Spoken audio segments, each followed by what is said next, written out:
Mary had a little lamb. We believe that all men are created equal. To the magnificent mosaic that is America. From radio beacon to radio beacon. I have a dream today. Change has come to America. Believe me. Help is on the way. Knock, knock. Who's there? It's a figment of your imagination. Randi Rhodes Show. Turn up your mind. For the first time, the 9 justices of the Supreme Court include 4 women, and the first black woman with Justice Ketanji Brown Jackson, who was welcomed here Friday in a special ceremony, taking the oath and taking her seat on the bench. President Biden attended that ceremony, and the court put out a photo of the 9 justices appearing together for the very first time, and the court will look like that for the term ahead. The supermajority of conservatives, 6 of them, 3 liberals. So Justice Jackson does not change the ideological makeup of the court as it gets its work underway today, and she hears her first case. They'll be dealing with issues that involve race and voting rights and gay rights in America. They'll deal with an issue of race in college admissions with affirmative action involving cases with Harvard and the University of North Carolina. They'll look at the electoral map in Alabama and examine whether changes made there have made it harder for black voters to have the same weight.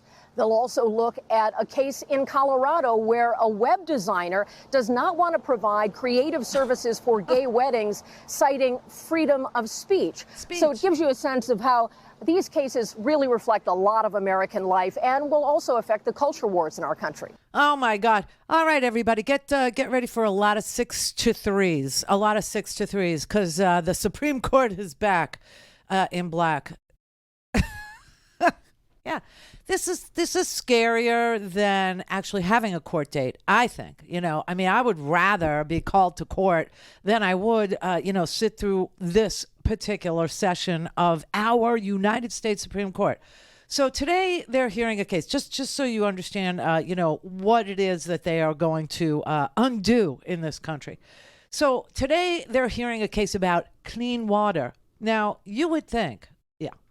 But the central question in the case that they are hearing today is whether or not the Environmental Protection Agency's regulatory reach extends to wetlands, swear to God, that are not connected to federal waters above ground, but could connect to federal waters underground, capable of reaching waters below the surface.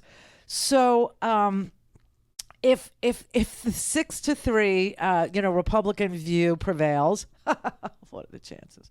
Yeah, then the government's authority to intercede in greater land development in the wetland areas, or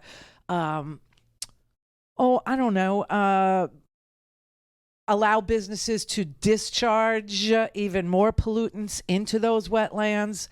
Yeah, they will strip the EPA of that authority. Now, just so you understand, the EPA was stripped of authority previously, right? And said that they had overstepped their reach because Congress didn't codify the EPA's authority to regulate greenhouse gases, right?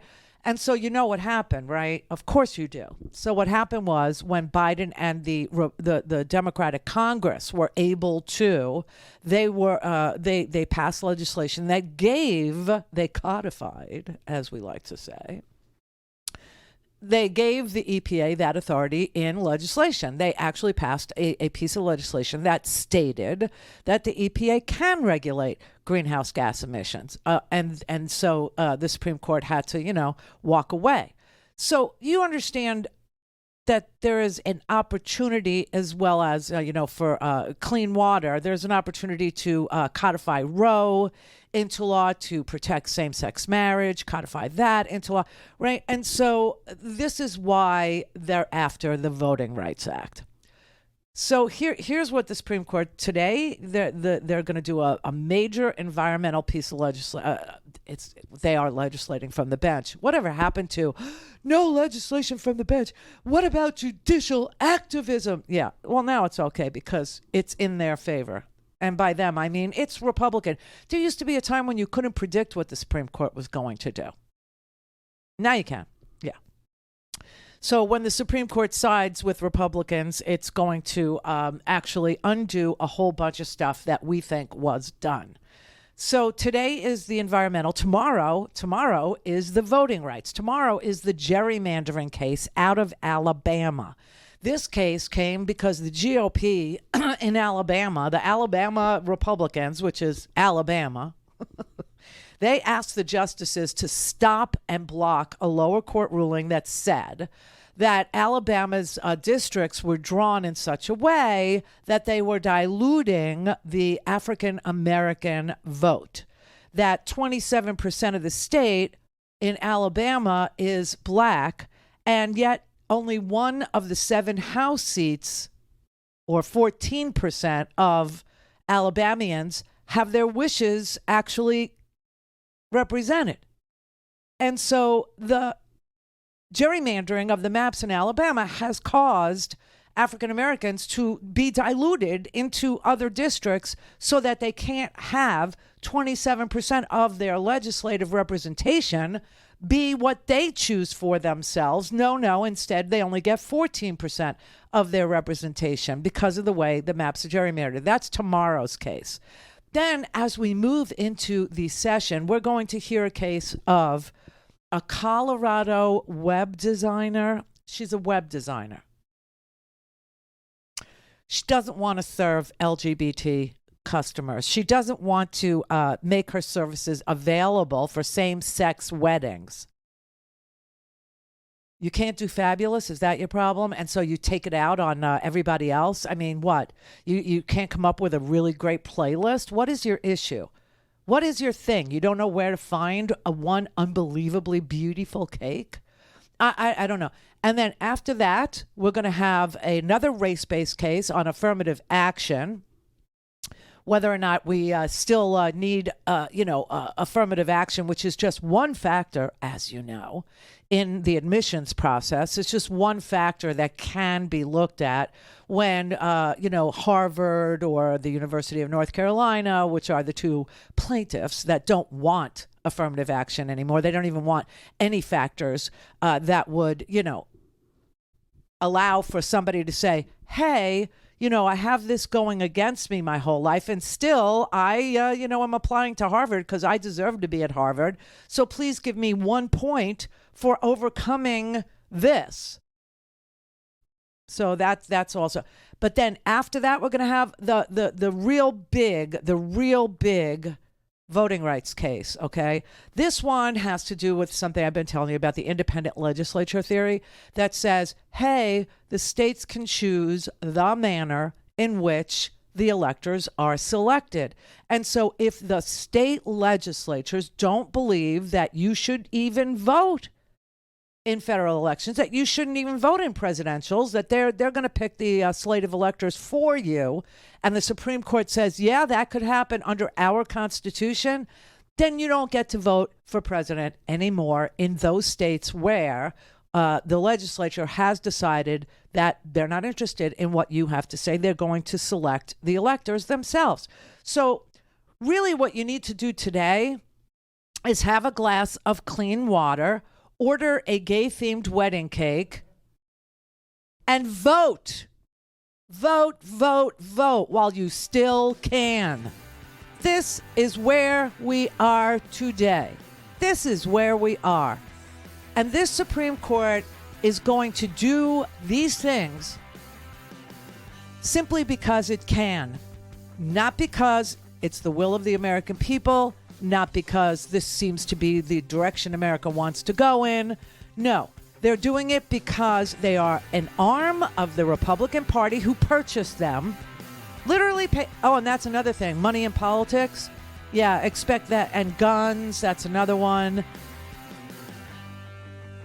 I mean, they have purchased these people, and these people are going to do this crap to us, even though we are not wanting this crap to be done to us, simply because they can. And F the consequences. We've got the votes now. We're going to use them.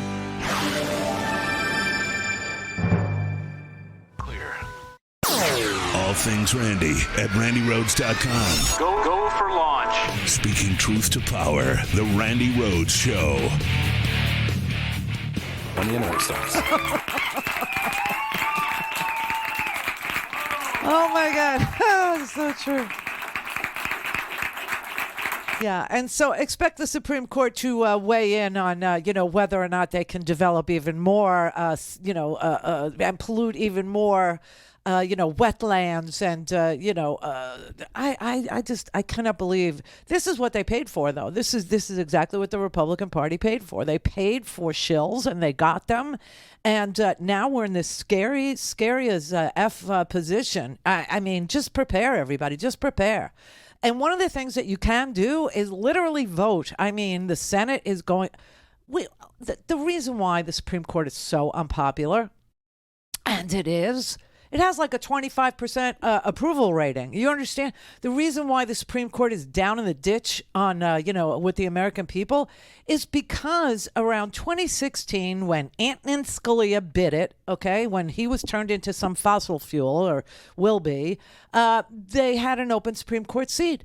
And Mitch McConnell and his ilk decided that they were not going to respect the tradition of the United States, that they were not going to respect the Constitution of the United States that allows a sitting president to nominate and then have confirmation hearings, and that the Senate could advise, and consent to, or advise and not consent to, the seating of that jurist. They decided that as a party that they would hold that seat open for 11 months. And buck tradition and screw the American people and screw, millions of voters who voted for a Democratic president twice out of his pick for the Supreme Court, which would have been Merrick Garland. And so they held that seat open. They played politics with it. And then 4 days or 8 days before an election, they put Amy Coney Barrett on there without any regard for their precedent, without any regard for what they said they could not do because it was too close to an election. And that was let Obama have his pick 11 months before an election, but Amy could be seated 8 days before an election. Listen, this is why they are notching historic lows in recent polling, the Supreme Court. And the amount of 6-3 decisions that we're going to have to endure. Now, of course, you know how the Supreme Court works, right? They hear all these cases beginning today.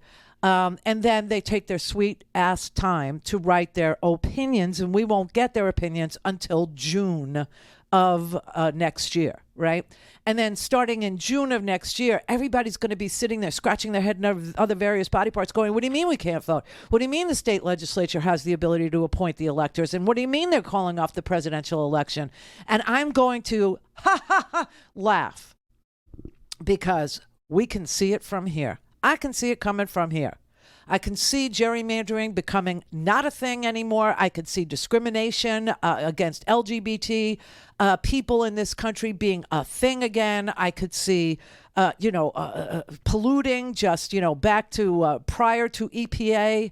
The founding of the EPA. I think that was Richard Nixon in the 70s. Okay, so everything that happened in the 70s, everything that we have lived with for 50 years or more, half a century or more, and relied on as, just saying, there's somebody that sits on that wall and protects them from dumping in my backyard. There's somebody that sits on that wall and protects my right to privacy. There's somebody that sits on that wall and says that I have the ability to make my own decisions. There's somebody in the Supreme Court that gives a damn. There's somebody in the presidency that gives a damn. There's somebody in Congress that gives a damn. All that's about to just vanish is what it is. So that is where we find ourselves today, unless we vote. And if we vote and we deprive the Republicans of having a majority in the House, which is my big concern because of the gerrymandered districts, right now, what you're going to see, though, you're going to see people showing up to vote, and they're going to vote for their governor, and they're going to vote for a Senate seat if that's on your ballot. Only a third of us will have a Senate race, but those 1/3, like I could get rid of Marco Rubio. I could pick a Val Demings, which I'm going to do, and I can't wait, okay? But do people split their ticket now? Will they vote for, let's say they like a Brian Kemp for some strange reason in Georgia, who, despite no evidence of fraud, despite being harassed and ridiculed and extorted by the past president to find him 11,780 votes, he actually thought that there was some value in that big lie and that he could go back to prohibiting certain people from being easily, from having their ballots easily accessed, right? He could actually use the big lie. And some people are going to vote for him again. But do they split their ticket? Do they vote for their desired human, Brian Kemp, for some strange reason, and then say, okay, well, I have to vote for Raphael Warnock too? Because Herschel Walker isn't cogent. He's not cognitively functioning as a person, let alone as a legislator in the awesome United States Senate. That Herschel Walker is going to be. Listen, if we actually don't, do stuff like that's meaningful with regard to, picking senators and picking House members now, you do understand that there's a pretty good chance that we could have Supreme Court Justice Aileen Loose Cannon. Right. I just saw Brett cringe in horror, and he's much more into sports than he is into the politics. Had a really crappy weekend, didn't you, Brett? I had a very bad weekend, so don't mention my Mets or my Bears or any of that, please. Just no mention. Licking his wounds over there. All the men in my life, wounded. So anyway, here you have a court that was purchased because of money in politics that are now legislating from the bench, who are activists on the court doing what they're doing without regard for the consequences simply because they have the votes. And we're in Dred Scott territory, you understand? And you could stop it. You could literally stop it by voting in 4 weeks. Don't have time to listen to the live show? Want to hear more on your schedule? Go to randyrhodes.com and buy a stinking podcast.